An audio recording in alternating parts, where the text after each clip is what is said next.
Good afternoon, everyone, and good morning, wherever you sit. This webinar is being recorded. If you object, please disconnect at this time. JCT, you may begin.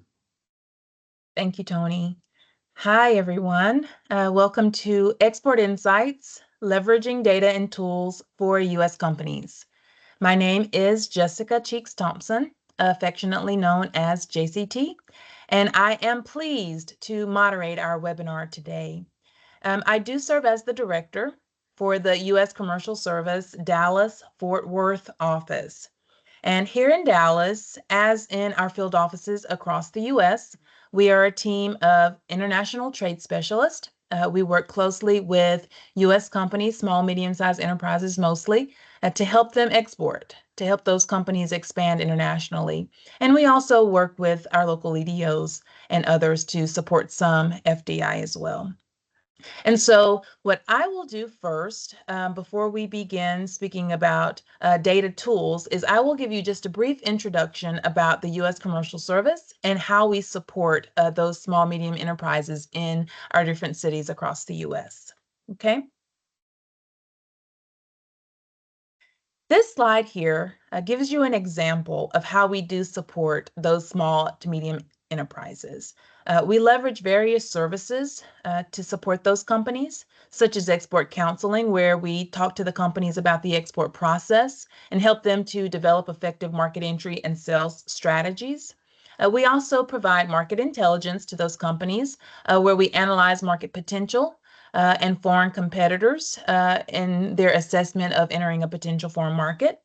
We provide business matchmaking, or we connect companies to pre-screened potential partners. And we do this in various ways, in various platforms, through business matchmaking services or at trade shows or even trade missions. And then we also provide commercial diplomacy and advocacy. We do have an advocacy team that provides advocacy for U.S. companies competing against foreign companies on foreign bids or tenders. We also help to address trade obstacles so that companies can successfully enter international markets. And the way that we do this, one of our main assets is our network, our global presence. We have approximately 100 U.S. field offices across the U.S. and over 80 offices across the globe. And so this gives you a depiction of that global presence. So we work with our colleagues at what we call POST, and that's essentially a U.S. embassy or a U.S. consulate in the different markets across the world. We work with those colleagues to facilitate these services on behalf of the U.S. company.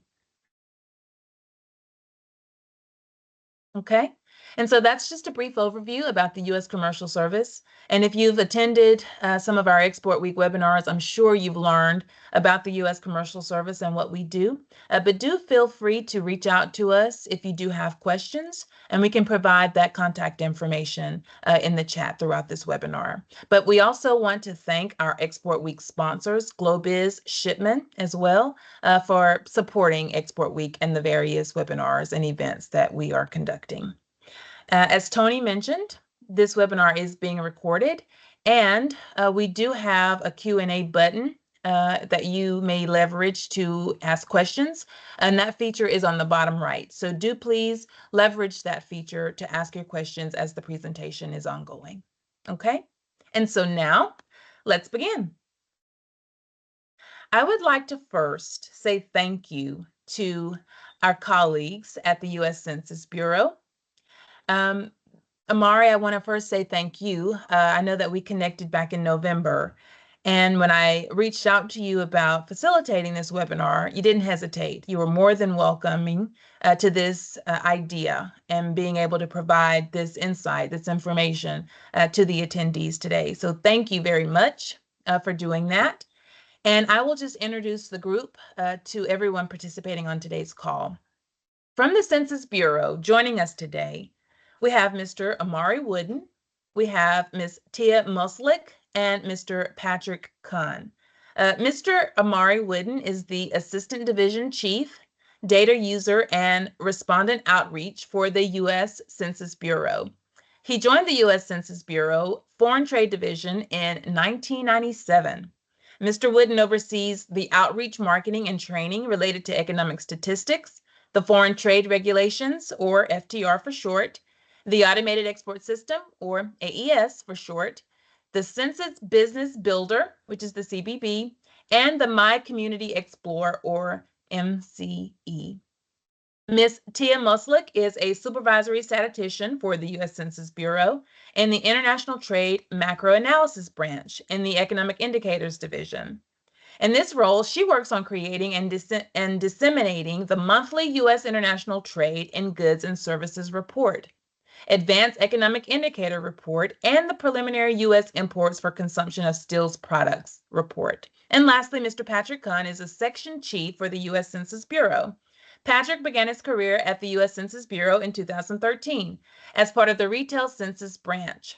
He analyzed and tabulated retail sales data for the 2012 economic census. In 2015, he transferred the Microanalysis Branch in the Economic Indicators Division, where he transferred to that branch, where he conducted post-collection editing analysis of international trade data. And in 2020, he was promoted to Section Chief, where he oversees analysis of U.S. trade in the mineral and chemical sections. So we've got some great folks from the U.S. Census Bureau joining us today. And I would like to now welcome Mr. Omari Wooden to come on camera. Hi, Omari, I see you there. If you would, please share today's agenda with us, and I'll turn it over to you. Absolutely. Thank you very much, Jessica. And again, to the point that you made, I'd like to thank you as well, too, for the opportunity for the Census Bureau to share what we do, the resources, and so forth. So again, thank you for the opportunity to share. So it's greatly appreciated. So we've already been introduced. Thank you again for those wonderful introductions. We're going to go ahead and get right into our content. A couple of things that we'll be discussing. I'll give an overview about the Census Bureau. I'll talk about our regulatory and resources overview. So one of the things, too, as an exporter, as Jessica was mentioning, the role, especially of U.S. Commercial Service in that export counseling part, is to make sure you understand your role in an export transaction. So I'll talk a little bit about that.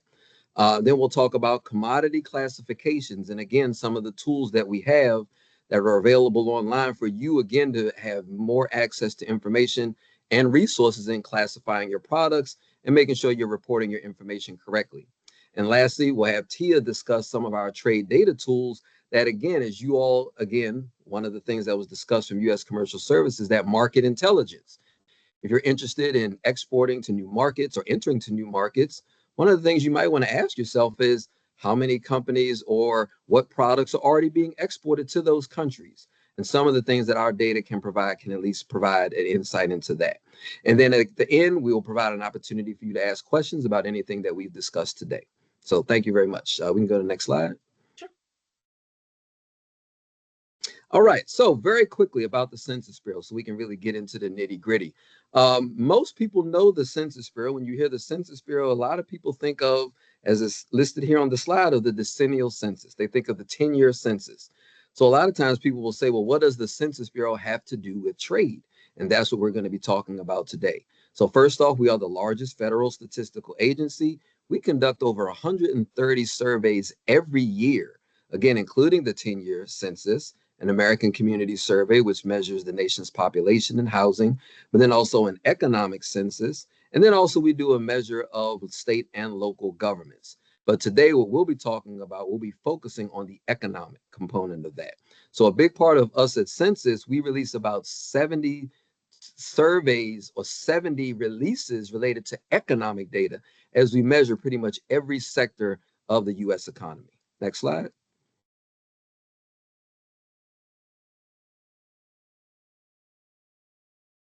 And through that process of measuring the economy, whether it be retail trade, wholesale trade, services, manufacturing, construction, one of the things obviously we're going to be focusing on today is our international trade program and what we do in reference to the international trade. So yesterday, we just released our monthly trade figures. So when you hear, here's what the trade deficit is, here's what we've exported to Brazil, here's what we've imported from Germany, that is information that is ultimately coming from the U.S. Census Bureau. It is our responsibility to collect, release, and publish this information on a monthly basis. Tia will dive more into more details about the FT 900 press release, but in a sense, to be mindful, we're releasing information about 30 days after the statistical reference month. So this is as close to real time from the federal government as possible. So if you want to learn more about what types of products are being exported and imported, we're not talking about something from a year ago or 2 years ago. We just released March 2025 data yesterday. So that's as close to, again, as real time as possible.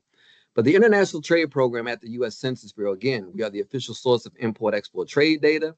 We oversee all of the reporting requirements for export transactions. Customs oversees those requirements on the import side, but the U.S. Census Bureau is responsible for that on the export side. You can go to the next slide. So again, as I just stated, we at the Census Bureau, we have a statistical responsibility. It is our legal mandate from a statistical perspective to put out this information on a monthly basis. And that information is found in our foreign trade regulations. And I'll talk more about that as well too.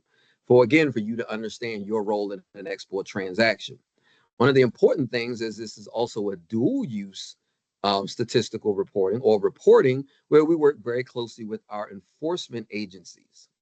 Where they are Bureau of Industry and Security, which is also under the Department of Commerce, and Customs and Border Protection, who these are ultimately the enforcers of our regulations. Again, we're a statistical agency. We're capturing all this data. We're the largest physical federal statistical agency, but these are the entities that also now enforce our regulations. I always like to tell people they're the ones with the badges. They're the ones with the guns that can enforce this at the port of export. We are a statistical agency, but we work very closely with these agencies. And I would not only say for years, but I would actually say we've been working with them for decades, collecting and releasing this information. Next slide.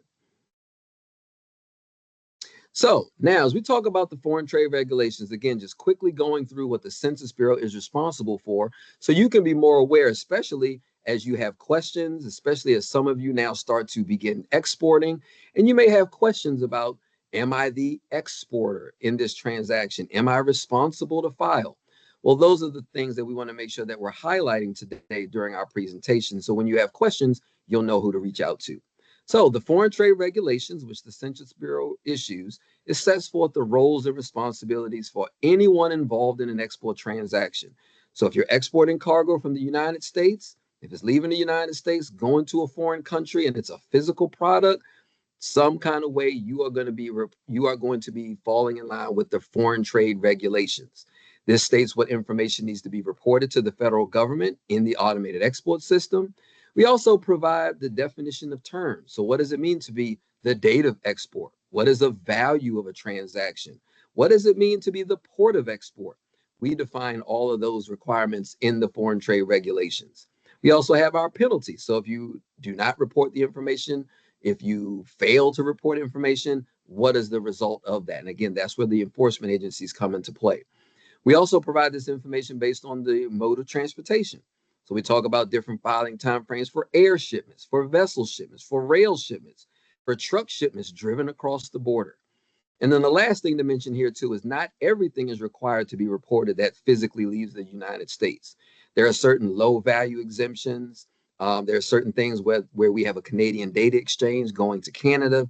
So there's certain things that are not required to be reported. And we'll talk about that very briefly through my slides. Next slide. So now the regulation sets forth the foundation. The automated export system is where we capture all of this export information. This is now the electronic reporting system of where this information is ultimately reported to the federal government. It's a direct filing system with Customs and Border Protection. And this system was built many years ago, probably around when I started working at Census, but it was built cooperatively with other federal agencies to make sure that we were meeting all the different needs, not only from the federal government perspective, but wanted to also make sure we were doing things in a more automated way for businesses. So there are upfront edits. So if you don't report value, if you leave off the country of destination, the system will let you know right up front if you did not report information correctly.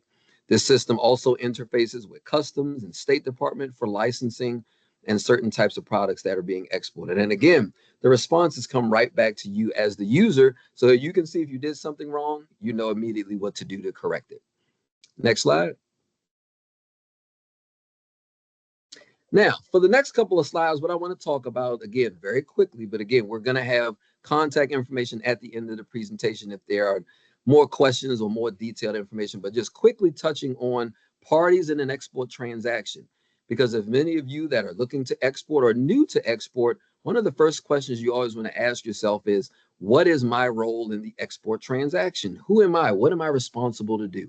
And that's what this slide highlights. On the domestic side, we have what is known as the U.S. principal party in interest. If you're the party in the United States that's being paid for the product that's being exported, you're ultimately the party that is responsible and known as the U.S. principal party in interest. Then we also have something that is known as the authorized agent. In common terms, you probably have heard of that as a freight forwarder or a forwarding agent. On the import side, they're normally known as a customs broker.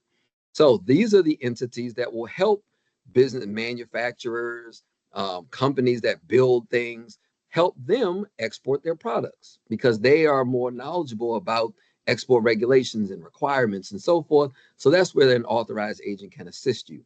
And then we have the carrier. They're the entity that ships the product out of the United States. They're the ones with the plane, with the vessel ship.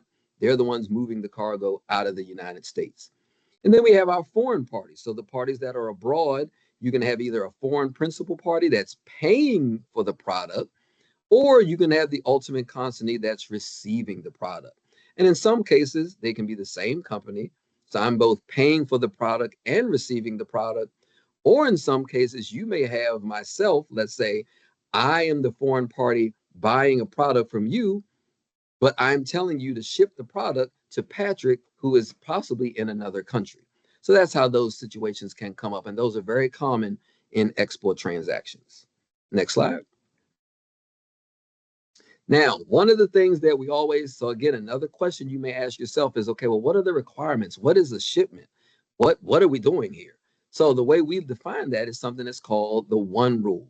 If I have one U.S. company shipping their products to one foreign entity on one conveyance, like using one carrier on one day, and the value is over $2,500 per Schedule B or per classification number, that's considered one shipment.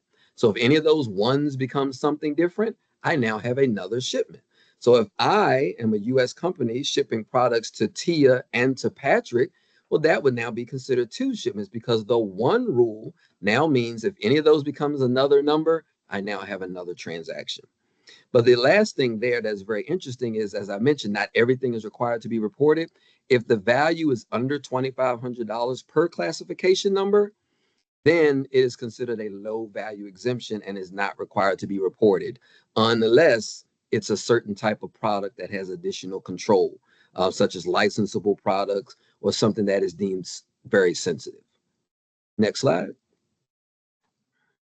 So when is this information required? So again, as some of you all, again, new to exports, when am I required to do this? Or do I need to use an agent? And when do I have to do this? So filing is required regardless of dollar value, anytime something is licensable. If it is ITAR, again, we're with the government, so we've got a ton of acronyms, but ITAR stands for International Traffic in Arms Regulations. Basically, that's the State Department controlled item. So if it's controlled by the State Department, regardless of dollar value, has to be reported. If you're exporting to a country that is sanctioned by the Office of Foreign Assets Control under Department of Treasury, that's required to be reported regardless of dollar value. Same as raw rough cut diamonds that fall under certain classifications, and then used self-propelled vehicles. So regardless of the dollar value of a used vehicle, you still have to report it. And that was one of the things working with customs we learned from them, is that people were undervaluing vehicles, saying that, again, that a Lexus, a 2024 Lexus was only worth $200. So I don't have to report it. But under these requirements, regardless of the dollar value, it is still required to be reported. Next slide. Now, I did talk about some exclusions, and here are a handful of those. where goods are leaving or transiting through the United States from one country going to another country. So let's say product is moving from Germany destined to Japan, and it's moving through the United States. Well, ultimately, that's a transaction from Germany to Japan. So that would not be considered an export. We also have scenarios where goods shipped from U.S. territories to other territories, so such as exports or movements to Guam. That's not required to be reported. Also, we do not consider electronic transmissions and intangible transfers. So if I'm selling a product that someone is downloading abroad to the Census Bureau, that is not considered an export transaction. However, if that download is required or licensable, that's when you have to make sure you adhere to the licensing agency for that type of requirement. And then lastly, goods that are requiring a license where the country of destination is the US. This is a very rare situation, but let's say you have cargo moving from Miami going to California, but it's going through the Panama Canal. The State Department would define that as an export transaction. However, the Census Bureau does not, because the destination is back to the United States. But the State Department considers that a movement because it is leaving the US and it is ultimately going through the Panama Canal. So that's a very specific type of scenario. Next slide. And then these are just some other examples of exclusions where the ultimate country of destination is Canada. We have a Canadian data exchange.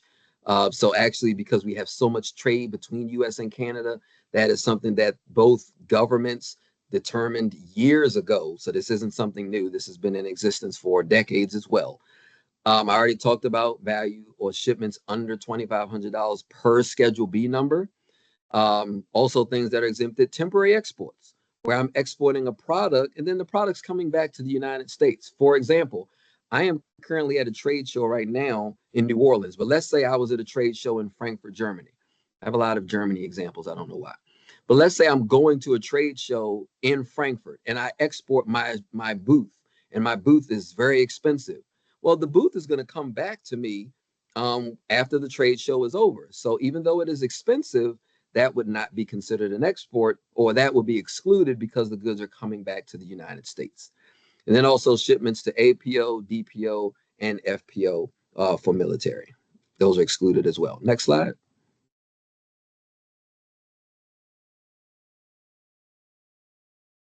All right. Now the next, and you can go to the next slide. The next couple of slides, I just want to highlight some of our resources because again, what I covered very quickly. But again, and Patrick and Tia can attest to this, we will do sometimes 3-hour presentations, sometimes an entire day presentation on a lot of the things that we're covering in this hour. So again, just want to point you to all to some of our webinars and our virtual training where we walk you through a lot of these tools and resources. If you go to our website, and I believe that it should be at the end of our site presentation as well, but Tia and Patrick will actually go to our site when they do their demonstration. You'll be able to see where some of this training is available. So again, we have webinars, virtual training. You can go to the next slide that we have online where we walk through a lot of these tools and training as well. Another resource that we have is something called the Trade Source Newsletter. And this is actually a partnership with many of the other government agencies that many of you all have sat in on for different parts of this Export Week training, where again, we now put together all the different resources from all the different federal agencies in one centralized document.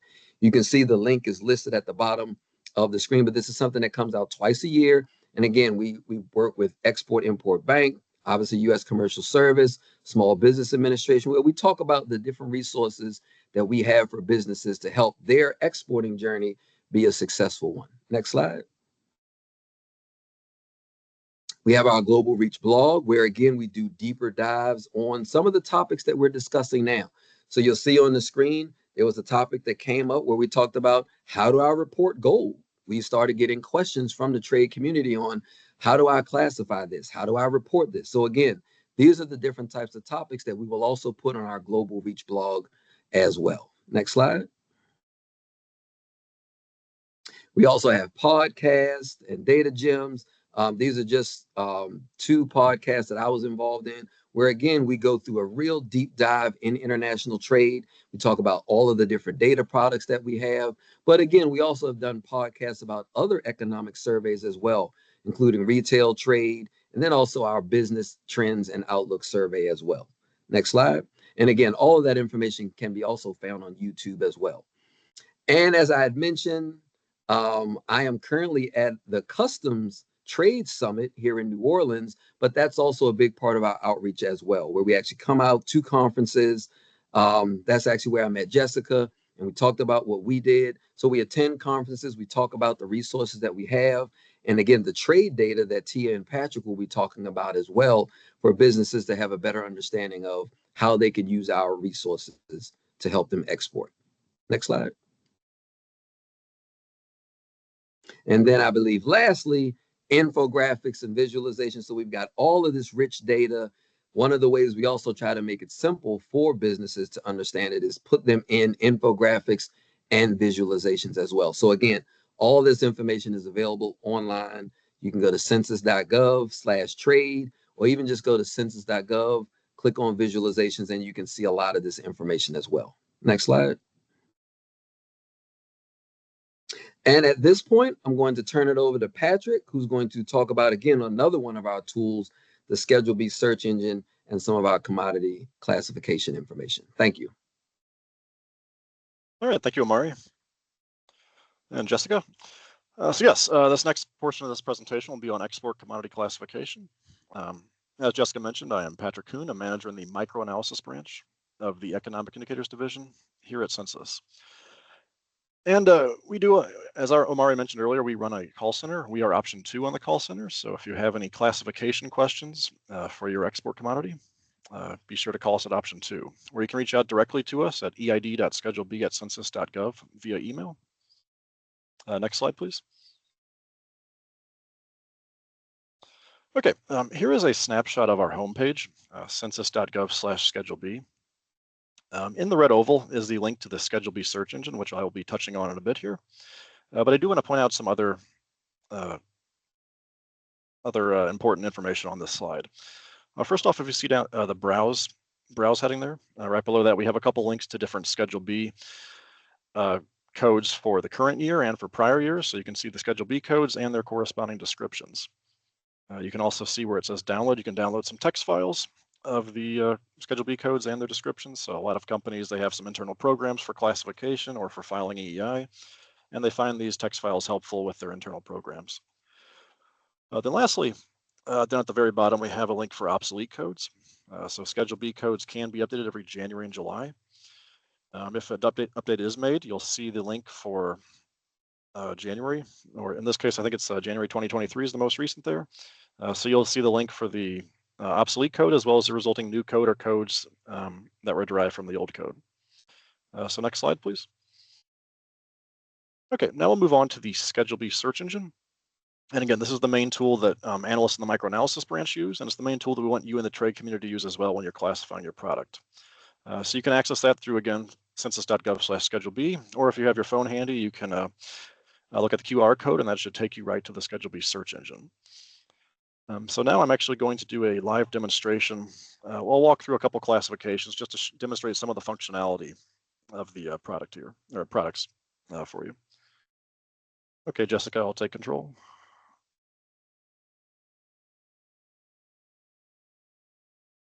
Okay, so this is the Schedule B search engine. I do want to point out a couple things before we jump in with the classification. First off, right here we have a link to export training videos. So this will delve a little more deeply than this 15-minute presentation that I'm giving. So you can see a little more extensive classification videos there. We also have links to USA Trade Online here and here, which is the official source of all US import and export statistics, and Tia will be talking about that shortly. Again, contact information is down here below, email and phone number. And then lastly, I'd like to point out the little link for help down here. So this talks about some additional functionality that might not be covered on this very brief presentation. So you can peruse that at your leisure. But the main focus is up here where it says describe your product. If you kind of hover next to the little asterisk there, you'll get an idea of how to best search for a product on the search engine. So we have a couple examples here. So say you're searching for frozen peas, but you can type in peas, frozen. So it's best to put the descriptor after the product. If you happen to know an HS number, a full 10-digit number, or maybe just the subheading, the first 6 digits of an HS number, type in a number, and it will take you right there if that number exists. If you're exporting a chemical, this gives you the format for how to put in the CAS number at the very bottom there of that black box. Now, this tool does recognize a lot of CAS numbers. However, there are numerous chemical substances with numerous CAS numbers, so it does not recognize all of them. But if you're exporting a chemical, that is definitely the way to go first. Try the CAS number. But now we'll jump in, which is a very brief classification walkthrough, just to kind of demonstrate some of the functionality of the tool here. So we'll just do a shirt. So I just type in the product, hit classify. You can see we got assumed characteristics, which are hidden, and then it says tell us more about the construction. Well, it's best to go to the assumptions just to make sure that the assumptions the tool is making match your product. So in this case, for the shirt, it assumes the condition is not an antique, not worn or other. Well, what is the definition of worn? If we just hover next to the asterisk, that shows the description of worn. In this case, we'll say it's other. It assumes there's no magnetic property of your shirt. It assumes the characteristic it's not a toy or a collection of scientific or historical interest. It assumes there's no constituent of gut, bladder, or tendon, or felt or non-woven with your shirt. It assumes the end user is not a domestic animal. Say this is a shirt for a dog or a cat. Select domestic animal, and you're brought down to codes for animals and their supplies and so forth. But in this case, we'll say it's a shirt for a human. It assumes the end use is it's not for festive, carnival, or other entertainment occasions. It assumes there's no special feature, like it's not lined with fur skin or lined with artificial fur. It assumes the composition of the shirt's not made of leather, fur skin, artificial fur, and so forth. Again, the definitions if you are listed next to the little asterisks here. So we'll stick with other, and then it assumes the style is not sleeveless. If maybe your shirt is sleeveless, select sleeveless, and then possibly the questions could change down below. So now it wants to know more about the construction of this shirt. Is it knitted or crocheted? In this case, we'll say other. Now it wants to know about the gender or life stage. Is it men's or boys, babies or other? Well, what's the definition of babies? If we hover over the asterisks again, you can see this definition is for young children of a body height not exceeding 86 centimeters. And I'm kind of pointing out some of this detail because some of these classifications can get very detailed, and you do need to know these terminologies when classifying some of these products. So be sure to look up the definitions and descriptions and pay attention to those. But in this case, we'll just say it's a men's shirt. Now we're brought to the composition. And it's pretty straightforward here. This is one of the nice features of the search engine.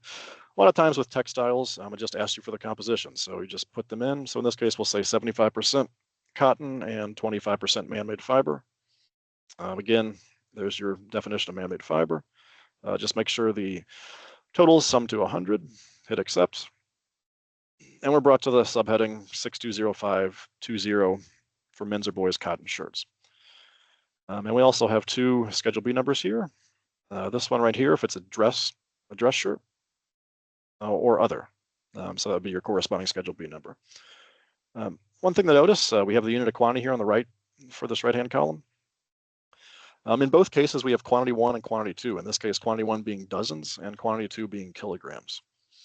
So do pay attention to the unit measure. While pretty much every Schedule B number does require a unit measure, there are a few that require 2. They are rare, but they do appear. So pay attention to the unit of measure. And then the last thing you do when you're classifying a product, you want to kind of get in the habit of going to the legal notes, because the legal notes, they offer the final say as to what goes into that chapter. And so they'll say things like what this chapter doesn't cover and then where else you should look. So if maybe we had some shirt that had some human hair on it or something, we might look under chapter 5 or chapter 67 and so forth. Or if it's a woven or knitted fabric, we might go to chapter 39.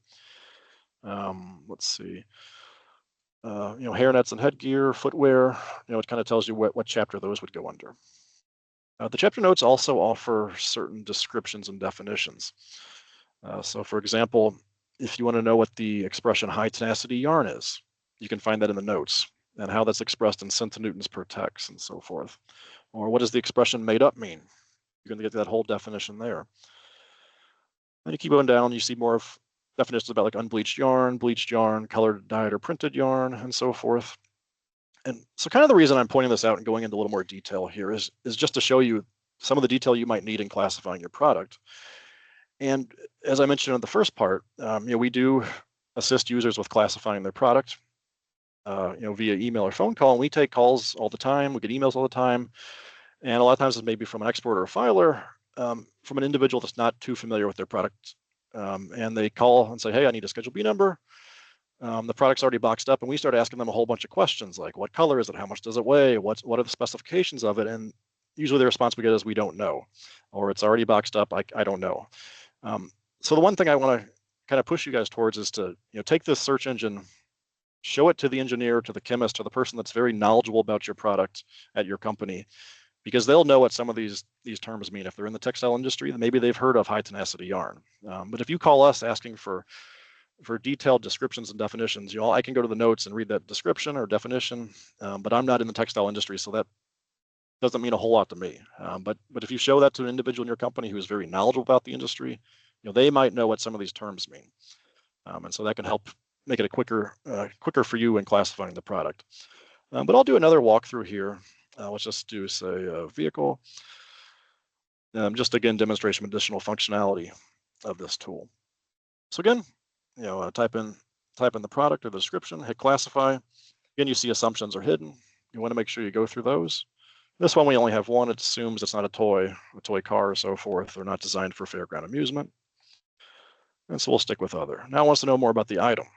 Is this like a road vehicle, coach, van, locomotive, railroad car, and so forth?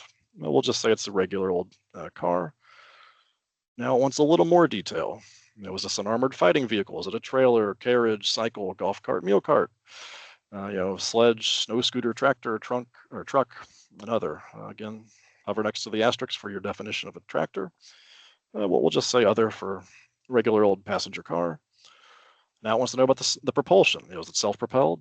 We'll say sure. Is its function? Is it for transportation? Sure. Does it transport people or goods? We'll say people. Well, now it wants to know the number of people, greater than or equal to 10 or less than 10. We'll say less than. Now it wants to know about the power unit. Is it an internal combustion engine, electric motor, or other? So we'll say it's an internal combustion. Now it wants to know about the ignition. Is it spark ignition, compression ignition, or other? So we'll say it's a diesel, compression ignition. And cylinder capacity, a little more detail. So we'll say it's between 1500 cc's and 2500 cc's. Again, make the appropriate selection, and you're brought to the subheading 8703.32 for compression ignition engines or vehicles with the cylinder capacity exceeding 1500 cc's, but not exceeding 2500 cc's. And so now it wants to know if it's new or used. And again, if it's new, this would be your code. And if it's used, this would be your code. And again, look at the unit of measure. And then lastly, be sure to go through the legal notes just to peruse them and make sure nothing jumps out in terms of a description or definition or so forth. So those were my two examples for the classification and demonstrating the Schedule B search engine. So without further ado, I'll hand it over to Tia so she can go into some data products for trade. Thank you, Patrick. Let me know, can you see my screen? Great. All right, well, good afternoon, everyone. For my portion of the presentation, what I wanted to do is show you what international trade data is available to you and where you can find it. Firstly, I'll talk about our international trade data releases. We have several data releases throughout the month, and we have a number of international trade data releases annually as well. Our main release is the monthly FT900 U.S. International Trade in Goods and Services report. This is our main report that we release each month. It contains high-level trade numbers as well as over 20 different data exhibits or tables. And about a week before we publish our main report, we've also published the Advanced Economic Indicators report. It is not a complete picture of trade within a month, but it gives our data users a bit of a taste for what's to come with the main release a week later. We also include advanced retail and wholesale data in this report as well. We also release imports of steel products. We publish a preliminary report about a day before or after as the Advanced Economic Indicators report, and then we publish the final numbers with the FT 900 report. We also have our annual releases, U.S. trade with Puerto Rico and U.S. possessions, profile of U.S. importing and exporting companies, related party trade, and manufacturing and international trade reports. And then we also have a quarterly report on U.S. exports by metropolitan area. I have included a link on this slide that will take you to our release page. So on this webpage, you can find all of our releases. This is the main release that I spoke about, advanced release, etc. But I'll also point you to the left side of the website. There's an entire menu of international trade data resources. We have our guide to international trade. We have a link to Schedule B that Patrick talked about. We have our release schedule here. So our release schedule provides dates of, this is the statistical month of data that we're releasing and then when it's released. So yesterday we released March 2025 data, and then on June 5th, we're going to be releasing April's data. If you scroll down, it's the different reports and different dates for those releases. We also have our data page. So this website, it contains a wealth of international trade data sources. I think links to almost all of our resources are on this webpage. I think I shared it in a chat as well. You have our releases, we have historical data, seasonally adjusted data, real and nominal. We have data by the classification system, geography. And then previously, our data products, which is a series of files, have been behind a paywall. And a few months ago, we made them all free and available to the public at no charge whatsoever. So those are available to you here, and then historicals are also available here. All right, so that's in terms of the data releases that we have. But another data resource that I really wanted to take a deeper dive into is USA Trade Online. USA Trade Online is an online database that is free and open to the public. It provides current and cumulative US export and import data at the commodity level.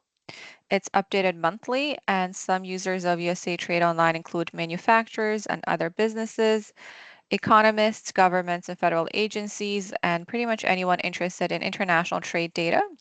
It is probably our most popular international trade data tool, and it is somewhat possibly the easiest to navigate, hence its popularity.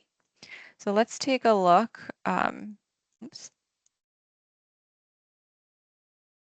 I've included a link to it under the title on this slide. All right, so this is USA Trade Online website. If you don't have an account, there's a sign up now button, and you can sign up within a few minutes. You just need a valid email address. Once you do sign up, a login is required to be able to use it. I do want to point you to the Help and FAQs tab here because it has tutorial videos and a user guide should you ever get stuck navigating USA Trade Online. And of course, you can also contact us and we'll help you get the data that you need. But I'm going to go ahead and log in to show you what it looks like on the inside.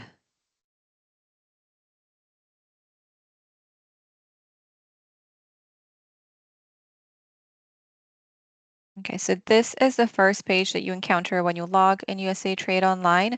It is the data source selection screen. There are a number of different data resources here. I would say the most popular data source here would be the first one, harmonized system district level data, and probably because it provides the most detailed commodity level data. It provides data at the 10-digit harmonized system level. We also have HS port level data. However, this is at the 6-digit harmonized system level. And then the state export data and import data is also at the 6-digit level. And then we have NAICS district level data as well. For the sake of our demo today, we'll take a look at HS district level data imports. Once you make your data source selection, you end up on the commodity selection screen. So to select the commodity that you're interested in looking at, you can click these little pluses to dive a bit deeper and to take a look at more detailed commodities. So you can select a commodity through browsing like that, or if you know the HS commodity code, you can type it in here. If we were looking at exports instead of imports, then going through the Schedule B search process that Patrick showed earlier might help you come up with that 10-digit HS code. I have one for demo purposes.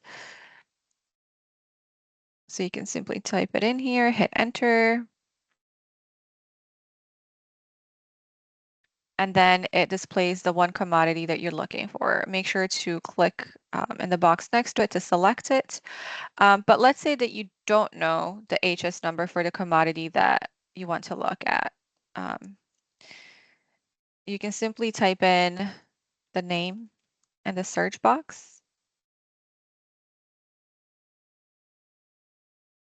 And you'll get a list of results. You can browse through and select the one that best fits.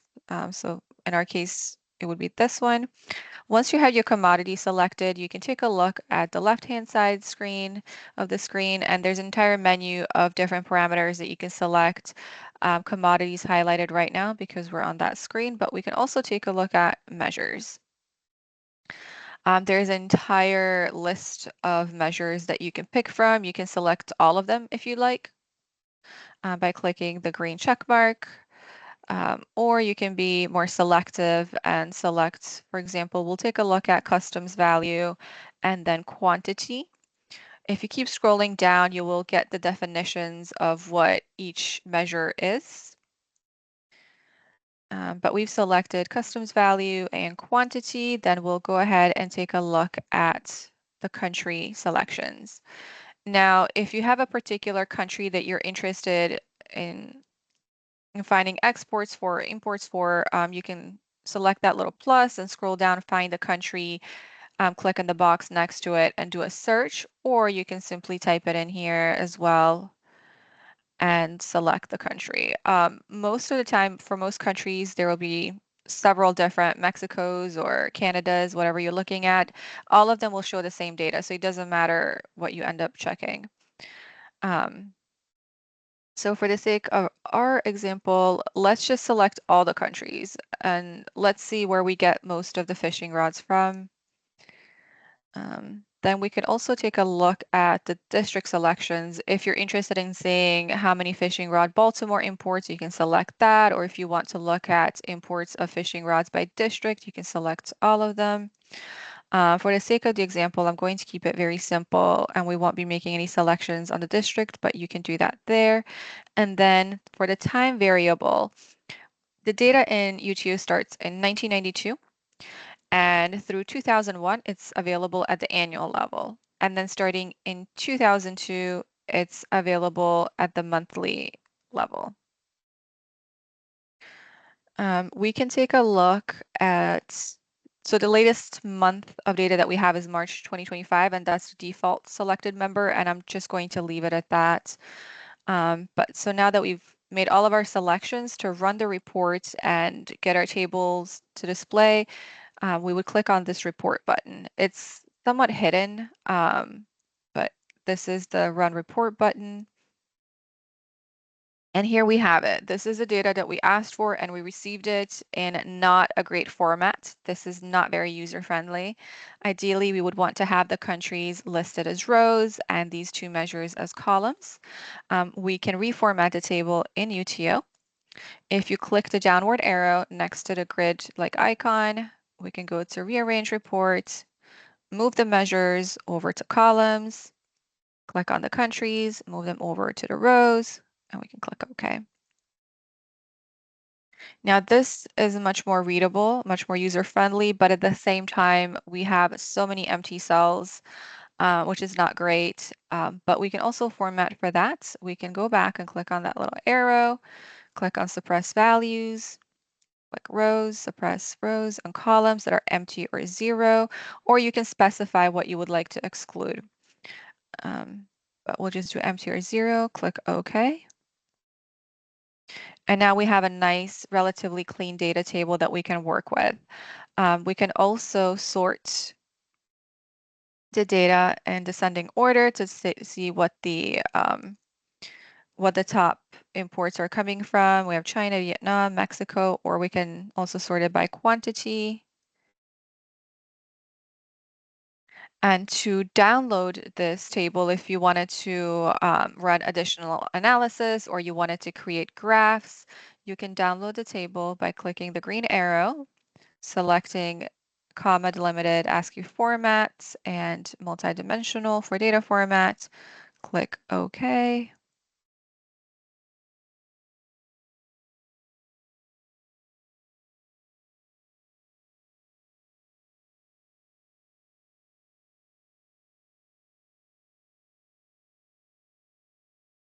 And you have an Excel spreadsheet of international trade data. Now, if you wanted to track fishing rod imports or whatever the commodity is over time, and you wanted to run the same report next month, we have a really easy way of doing that. You can save the report in USA Trade Online.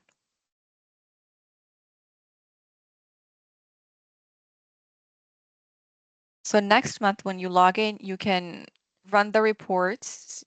Here, I'll show you how. So the following month, let's say you log into USA Trade Online, you end up on this screen, and instead of selecting one of these sources, you can come here to My Reports, find the report that you saved, and run it, and it should have a subsequent month of data, or you can come here and edit a time parameter any way you'd like. For example, let's say you would like year-to-date 2025 through March data. You can select that and run the report, and now it's updated with different data.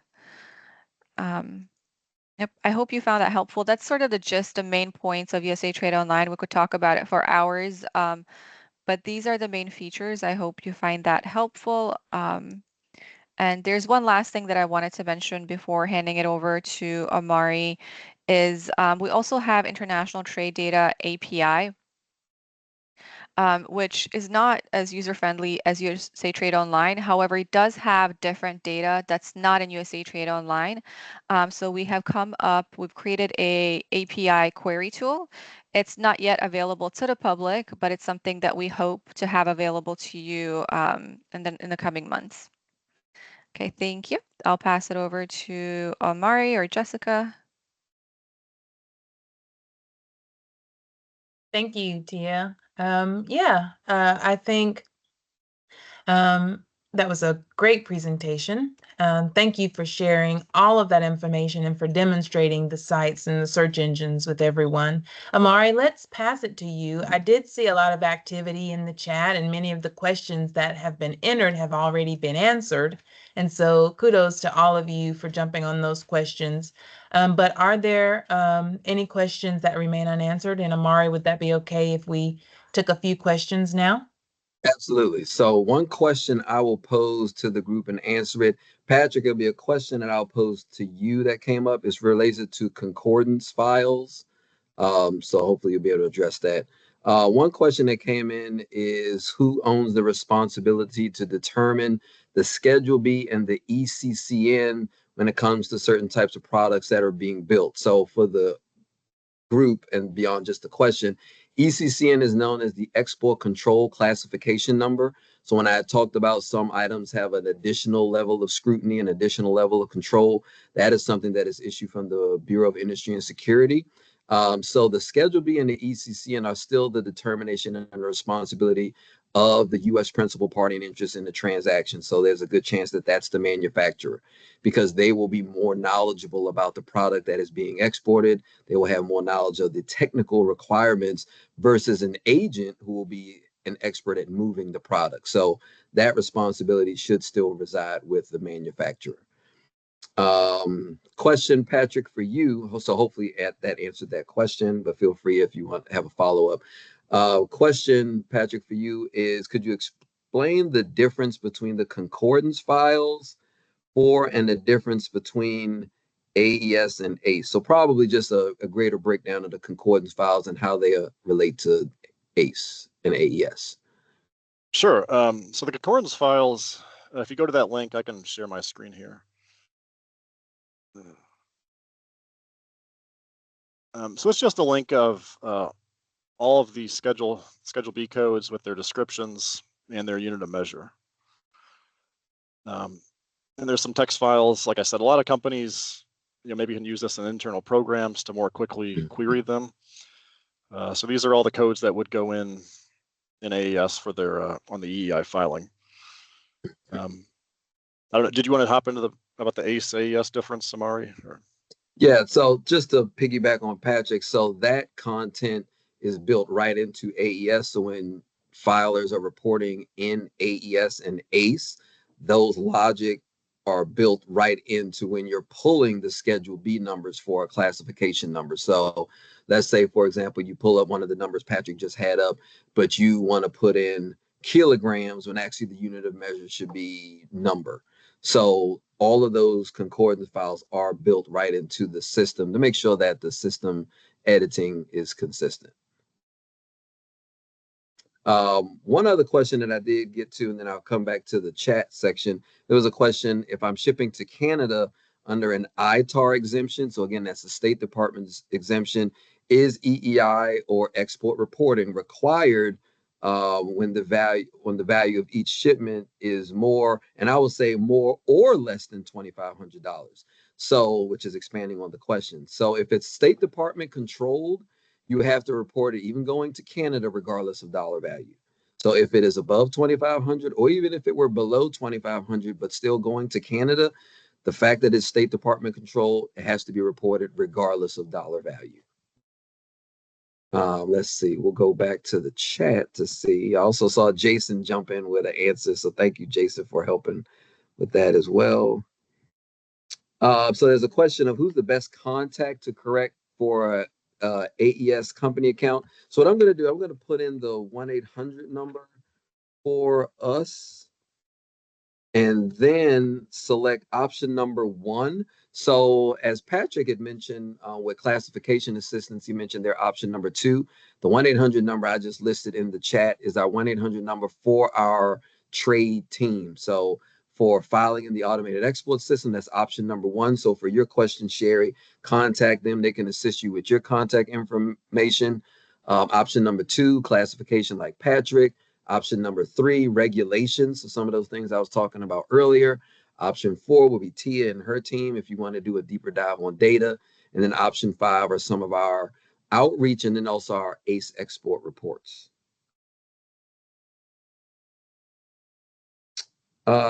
So Tia, this might be a question for you. If you can see it in the chat, how does the UN Comtrade data compare to the USA trade data online? If you're aware of that? Yes. So okay. we provide them. We provide the UN stats with trade data, and then they post it to Comtrade. So it should be the same. Perfect. Okay, any more questions for Omari, Patrick, or Tia? I don't see any more in the chat. So Sherry's question, I hope that was a good shock. At least she has a smiley face that she called our 1-800 number and was shocked. So hopefully that was a good shock that we were able to assist, I hope. Good. Well, I don't see any additional questions, but I just wanted to again thank our presenters for participating and thank all of you for attending. We do have a recording of the webinar and we do have the slide deck, so we can share the presentation and the recording with everyone. And we also will include contact information on those slides in case you have additional questions. You can reach out to our presenters directly. All right. So this has been a pleasure. Thank you all. Please do enjoy the rest of your afternoon.